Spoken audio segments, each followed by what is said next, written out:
Cowabunga. Legendary coaster designer Ron Toomer has designed quite a few monumental roller coasters during his time with manufacturer Aerodynamics, formerly Arrow Huss and Arrow Development. They went out of business a few times. 5 notable coasters designed by Ron Toomer that I've ridden are Vortex at Kings Island, Viper at Darien Lake, Shockwave at Six Flags Great America, Shockwave at Six Flags Great America, Shockwave, and Gemini and Magnum XL 200 at Cedar Point. I like all of those. You're my boy, Ron! He also designed Loch Ness Monster, Orient Express, and Big Bad Wolf. Nice. In 2000, Ron Toomer was inducted into the IAAPA Hall of Fame. He has 4 ACE landmarks under his belt. So when I hear that Ninja at Six Flags St. Louis is supposedly one of the most painful roller coasters, surely people are exaggerating. I mean, Ron is a living legend, and he designed it. What was that? Oh look, Ron Toomer designed Dragonfire. Oh no, Ron Toomer designed Dragonfire. Fortunately, my vertebrae snapped like a twig, or I'd get up. What are you doing with those wires, Ron? I'll buy you a copy of No Limits, Ron. Now don't get me wrong, I don't mean any disrespect to Ron Toomer. He designed many roller coasters, some of which made the biggest impact on me as a coaster enthusiast. Shockwave! I still love some of these coasters to this day. Who doesn't have their Dragonfires, huh? Who are you to judge? Expo 86. Vancouver in British Columbia, Canada held the 1986 World Exposition on Transportation and Communication, or Expo 86. It took place over the course of 5 months. This World's Fair had the theme of transportation and communication. It was a massive World's Fair that cost a deficit of 311 million Canadian dollars. Inflation calculator, what you got? Fun fact. The monorail at Expo 86 was relocated to Alton Towers theme park in England. Attractions of Expo 86 included pavilions from 54 nations and corporations, Scream Machine, a Vekoma custom MK1200 roller coaster. It's a custom Vekoma looper. The world's largest ice hockey stick. The world's largest ice hockey stick? The world's largest ice hockey stick. There is no doubt about it. This is the world's biggest hockey stick and hockey puck, but it does have a reason to be here. It's the marker to direct you from Expo main site to Canada Pavilion.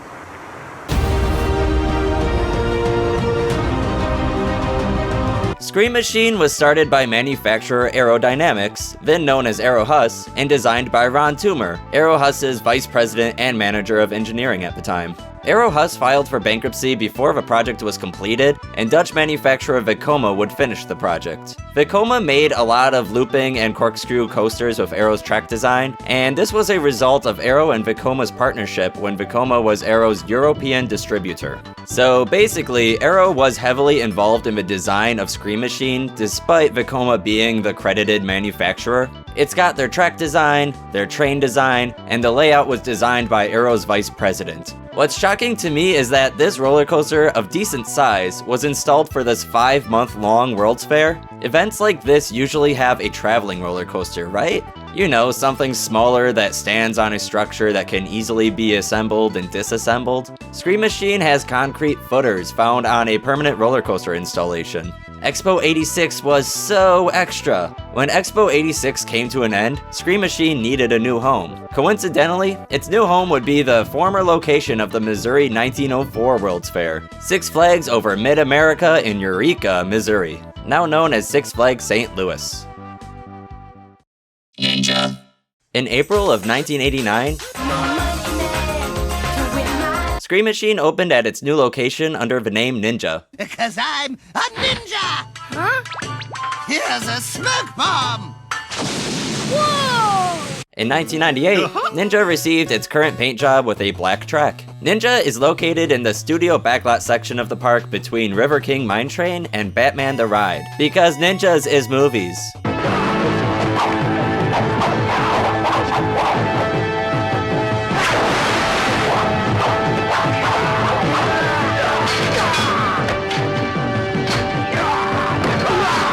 The entrance of Ninja's Queue has 2 ninja statues, a sign of the ride's retro logo, and a hint of a Japanese pagoda architecture, kinda torii gate.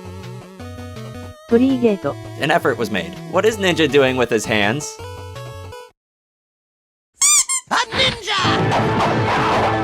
After a brief walk through an empty queue line, you reach the station, which contains my favorite part of the attraction. Okay, when you're waiting in your row, look past the train, and on the wall, or on the fence or whatever, there's going to be a sign with all the warnings and restrictions, and on the sign it describes Ninja as a high turbulence ride. Is the upside down 360 degrees. Then we're going through the loop now. Very good, smooth. We're now going through the sidewinder where we're going through the side. Very fast, very good and smooth. We're going to come across. Yes, Ninja is infamous for being a headbanger. The over-the-shoulder restraints that were used by Arrow are bulky and stiff. If these restraints don't sit directly on your shoulders, you may have an uncomfortable experience. In 2016, Ninja had a short-lived virtual reality experience. This was a terrible idea, because on a ride like this, riders want to actually be able to see the track elements in front of them in order to brace themselves. What were you thinking? It wasn't even Ninja themed, it reused assets from the New Revolution. This isn't a clash of confused imagery. This is fine. No, this is fine. It looks fine, Six Flags, this is fine. But the VR is in the past, hopefully for good. So let's see how Ninja rides today. Review section. This is a review for Ninja which I wrote in 2019. After all the terrible things I heard about Ninja,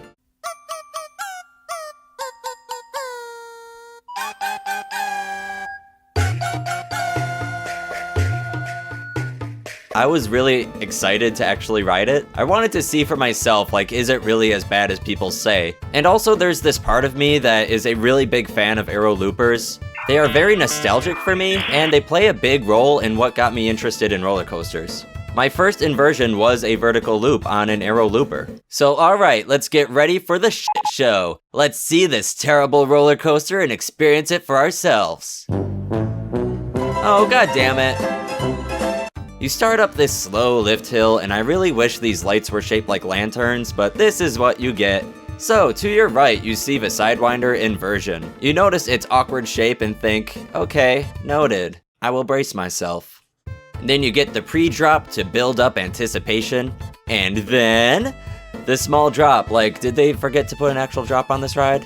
You go into the vertical loop, which sure is a vertical loop, and then the Sidewinder. It's weird. The train kinda shuffles on it, and you get this side-to-side motion. The transition into the bank turn only gets more awkward. Mid-course brakes time, very early on. Another tiny drop, we are still decently high on supports here. A bank turn, which transitions into a sharp dived bank into corkscrews. You get this transition on a lot of classic Arrow and Vekomas, and it is what it is. A hard bank like that at the bottom of a drop kind of feels like it's trying to shake the train right off the track. It's kind of violent. Like a ninja movie! So yeah, double corkscrew, what it do, what it do. Now the ride is twisty, and it's actually fun. I like this helix. Though it's right before we go back up into the final brake run. What was that?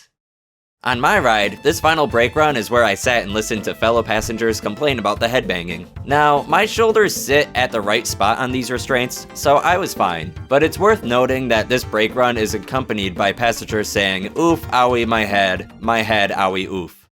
That's Ninja at Six Flags St. Louis?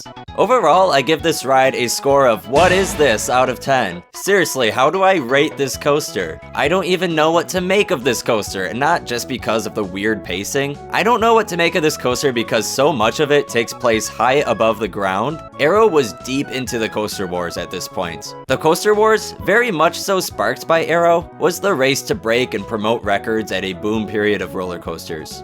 The problem is that Arrow, especially Ron Toomer, was so hesitant to redesign the wheels, so to speak, that they were reusing the same size of loops, corkscrews. Basically, many of their track elements were very cookie cutter. So as Arrow increased the height of their roller coasters to promote how tall they were essentially building coasters taking place on very high supports. As the Mega Loopers dipped down and reached high speeds, they swooped right back up and continued through these layouts that were basically on stilts. Ninja essentially does the same thing, but without having a big drop. Ninja does not look like a cool ninja. Ninja looks like a clown on stilts. And then you add the pacing issues on top of that. Then you add the weirdly shaped Sidewinder. The best thing this coaster has going for it is the helix, right before the brake run. Is it a helix? It's a banked turn. I like that there's a turn. It's got a banked turn that I like.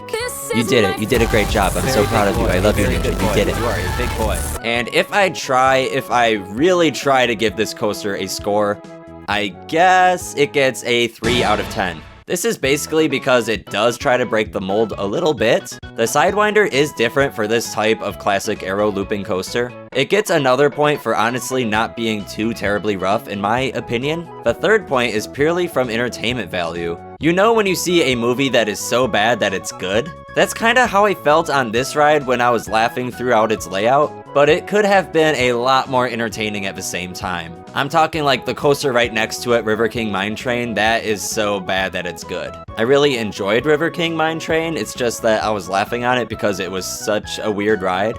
That's my little disclaimer so you don't think that I disliked River King Mine Train, I guess. Closing thoughts. Whew! That's my review of Ninja, one of the weirdest roller coasters that I've ever ridden. As bad as this review is, I still was not let down. I went into this coaster expecting 2 things. 1, a weird experience, and 2, an Arrow looper. Exactly what I wanted. Thank you, Arrow, and thank you, Vekoma. But most of all, thank you, Ron Toomer. Because at the end of the day, it was Shockwave that started this whole thing for me. It was this big blue coaster sitting on the parking lot greeting me every time my mum took me to my home park. With Shockwave's massive presence and its vast arsenal of inversions, it taught me that the sky is the limit. And roller coasters are fucking awesome. I like the feeling of all your internal organs suddenly rushing into your throat.